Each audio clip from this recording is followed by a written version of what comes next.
Bonjour à tous. Nous avançons dans ce temps de l'Avent où notre cœur est orienté vers l'attente de Noël.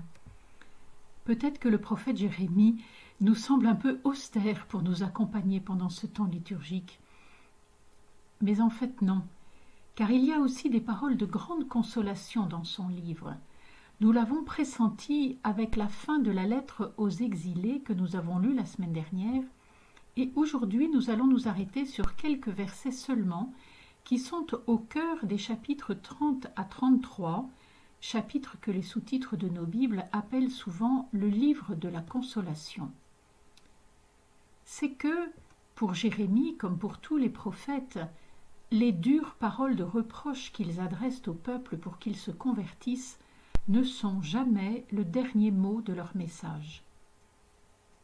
Le Dieu qui met sa parole dans leur bouche n'est pas un père fouettard. Il est un Dieu plein de tendresse pour son peuple, qui ne peut l'abandonner au sort lamentable auquel sa conduite désordonnée l'entraîne.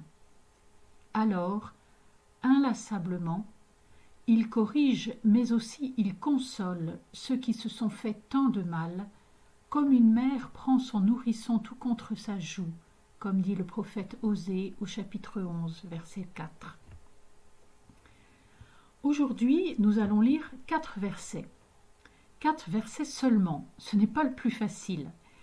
J'espère que nous allons être aussi bien gardés par l'Esprit Saint que les jeunes du groupe de Bible de Garges-les-Gonesse, qui avaient été tellement passionnés par ce qu'ils avaient découvert dans ces 4 versets, qu'ils ont par la suite voulu lire tout le livre de Jérémie pour créer le beau spectacle que certains ont pu voir dans le diocèse. C'est que ce passage est un véritable sommet dans tout l'Ancien Testament. C'est en effet le seul texte où résonnent les mots d'alliance nouvelle. Nous y sommes habitués parce que nous l'entendons dans les paroles de la consécration chaque fois que nous sommes à la messe. Le sang de l'alliance nouvelle et éternelle, versé pour vous et pour la multitude en rémission des péchés, dit le célébrant. Mais si alliance éternelle fait surface une quinzaine de fois dans tout l'Ancien Testament, ce qui d'ailleurs est peu, alliance nouvelle est une pépite unique à ce chapitre 31 du prophète Jérémie. C'est le récit lucanien de l'institution de l'Eucharistie, Luc 22, chapitre 22, verset 20, ainsi que la première épître aux Corinthiens, chapitre 11, verset 26, qui nous rapporte ces paroles de Jésus: « Cette coupe est la nouvelle alliance dans mon sang. » Il faut décoder, car le Nouveau Testament cite souvent l'Ancien avec l'air de ne pas y toucher, juste en reprenant des expressions. Après, c'est un petit jeu de piste pour savoir s'il s'agit d'une reprise de l'Ancien Testament, et si oui, chercher ce que cela rajoute de sens au texte du Nouveau Testament. Là, c'est facile de dire que Jésus reprend la prophétie de Jérémie, puisque l'expression « alliance nouvelle » est extrêmement audacieuse et absolument rare. Mais il est plus difficile de comprendre le rapport entre la Pâque du Christ et l'alliance nouvelle. Essayons tout de même, en n'ayant pas peur de nous laisser porter par le texte et par ses résonances ailleurs dans l'Écriture sainte. Au livre du prophète Jérémie, chapitre 31, versets 31 à 34. Voici venir des jours, oracle du Seigneur, où je conclurai avec la maison d'Israël et avec la maison de Juda une alliance nouvelle. Ce ne sera pas comme l'alliance que j'ai conclue avec leur père, le jour où je les ai pris par la main pour les faire sortir du pays d'Égypte. Mon alliance, c'est eux qui l'ont rompue, alors que moi j'étais leur maître, oracle du Seigneur. Mais voici quelle sera l'alliance que je conclurai avec la maison d'Israël quand ces jours-là seront passés, oracle du Seigneur. Je mettrai ma loi au plus profond d'eux-mêmes. Je l'inscrirai sur leur cœur. Je serai leur Dieu et ils seront mon peuple. Ils n'auront plus à instruire chacun son compagnon, ni chacun son frère, en disant « Apprends à connaître le Seigneur ». Car tous me connaîtront, des plus petits jusqu'aux plus grands, oracle du Seigneur. Je pardonnerai leurs fautes, je ne me rappellerai plus leurs péchés. Il nous suffit de suivre pas à pas chacun de ces 4 versets qui successivement annoncent l'Alliance nouvelle, disent ce qu'elle ne sera pas, ce qu'elle sera, et enfin ses conséquences. Au verset 31, l'Alliance nouvelle est énoncée comme pure promesse. C'est Dieu qui s'engage par la parole, par la bouche de son prophète. Il faut réaliser le choc de ces paroles pour ceux qui les ont entendues. Quand cette prophétie est prononcée, le peuple est écrasé par la défaite. Jérusalem est détruite. Le temple, unique lieu de la présence de Dieu, est en ruine. Le roi Sédécias, dernier descendant de David, a été fait prisonnier et traité avec une grande cruauté, ainsi que toute sa famille, en représailles de sa trahison contre Nabuchodonosor. La terre, le temple, la lignée de David, il ne reste absolument rien des dons de Dieu prodigués avec l'alliance au Sinaï. La conclusion que peut tirer chaque Israélite est simple, tout est fini. 600 ans d'infidélité à l'alliance malgré les avertissements de tant de prophètes sont venus à bout de la patience de Yahvé. Tout est perdu.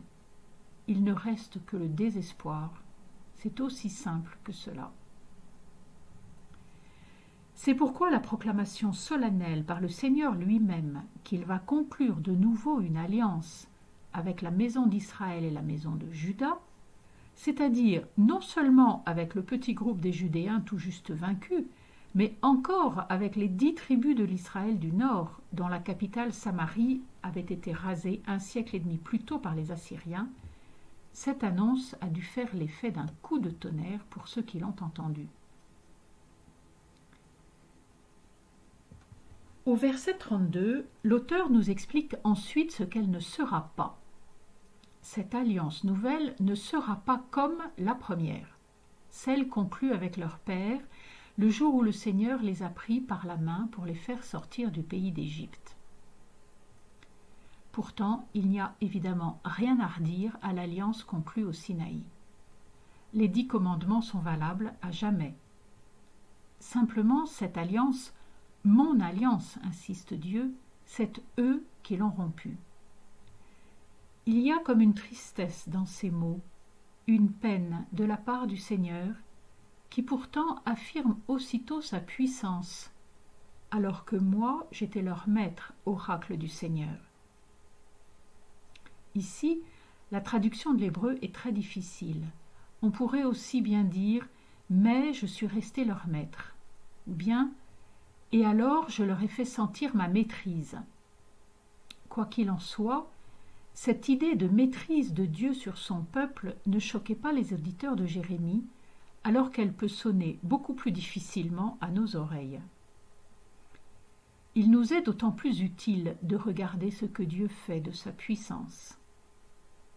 Il a pris Israël par la main pour le faire sortir du pays d'Égypte, dans un geste de père conduisant son enfant vers la vie, et il continue de l'aimer inlassablement. Puisque son peuple s'est montré décidément incapable d'être fidèle, il invente un remède. Dieu change de méthode, en quelque sorte. Au verset 33, nous apprenons où réside la nouveauté de l'alliance. « Je mettrai ma loi au plus profond d'eux-mêmes. Je l'inscrirai sur leur cœur. » C'est toujours la loi, la même, mais la nouveauté est le lieu où elle est mise. L'hébreu use d'un verbe qui veut dire aussi qu'elle est donnée au plus profond d'eux-mêmes, sur leur cœur. Ici, 2 mots sont pour nous des faux amis. D'abord le mot « loi ». qui ne désigne pas un corpus législatif comme nous pourrions le penser.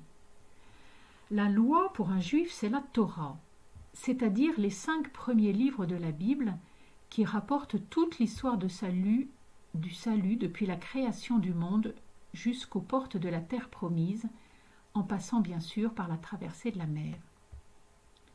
La loi est donc bien plus vaste que des commandements à observer. C'est tout le récit d'un Dieu qui se révèle comme créateur et sauveur. Le mot « cœur » doit aussi être expliqué.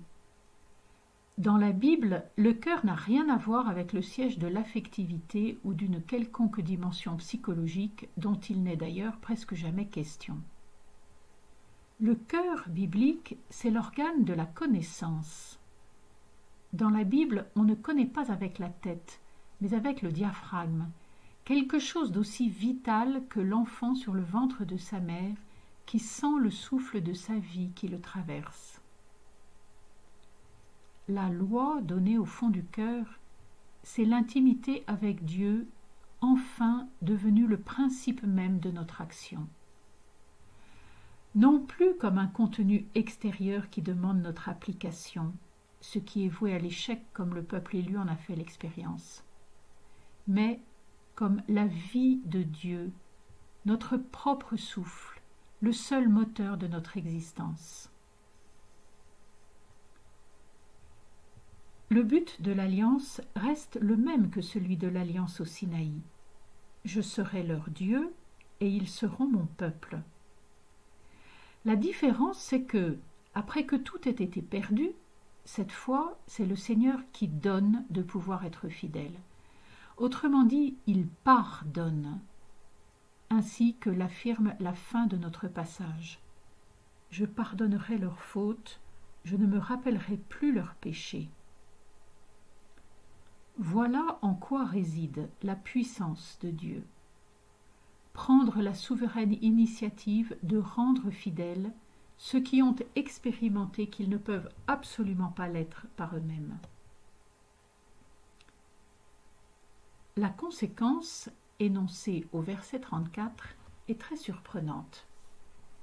Ils n'auront plus à instruire chacun son compagnon ni chacun son frère en disant « Apprends à connaître le Seigneur », car tous me connaîtront, des plus petits jusqu'aux plus grands, oracle du Seigneur. Normalement, dans une société traditionnelle comme celle de la Bible, les anciens savent et les jeunes se taisent dans l'assemblée. Mais la promesse de la nouvelle alliance va avec l'annonce d'une égalité entre tous par rapport à ce qui par excellence s'enseignait de façon verticale de père à fils, la connaissance de Dieu. On entre dans un régime fraternel entre toutes les générations, comme l'annonce aussi ce verset du prophète Joël plusieurs fois commenté par le pape François. Alors, après cela, je répandrai mon esprit sur tout être de chair.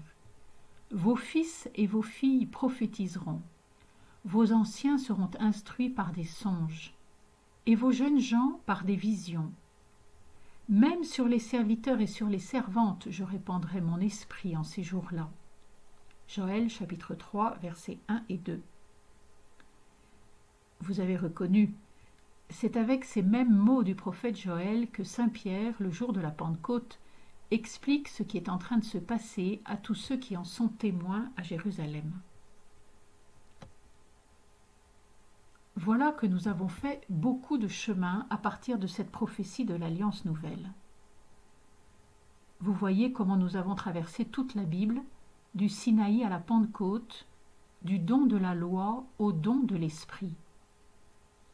C'est sans doute un peu fatigant de faire autant de chemin en un quart d'heure.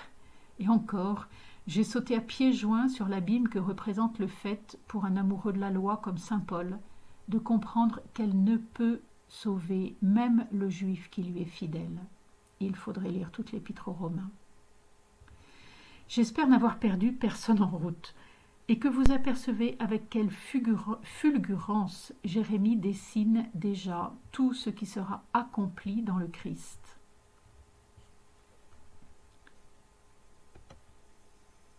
Pour intérioriser ces paroles, il est préférable d'oublier toutes les explications que je viens de donner pour nous remettre simplement en face de ce texte, dans l'attitude qui est la nôtre en ce temps d'Avent où nous veillons comme des guetteurs dans la nuit au nom de toute l'humanité. Laissez résonner en notre cœur la promesse de Dieu qui inlassablement est avec nous pour notre salut. Pesez ce qu'elle a d'inouï. Dieu peut tout régénérer, tout créer à neuf. Le Père ne se lasse jamais de pardonner, redit souvent le pape François. Offrir notre cœur à l'Emmanuel qui veut venir y habiter d'une manière aussi nouvelle. Désirer connaître cette intimité qu'il nous donne gratuitement, par-delà tous nos manquements et tous nos péchés. Et peut-être renouveler notre manière de célébrer l'Eucharistie, au cours de laquelle tout cela s'accomplit, puisque Jésus vient en nos cœurs pour nous communiquer sa vie qui fait de nous des frères.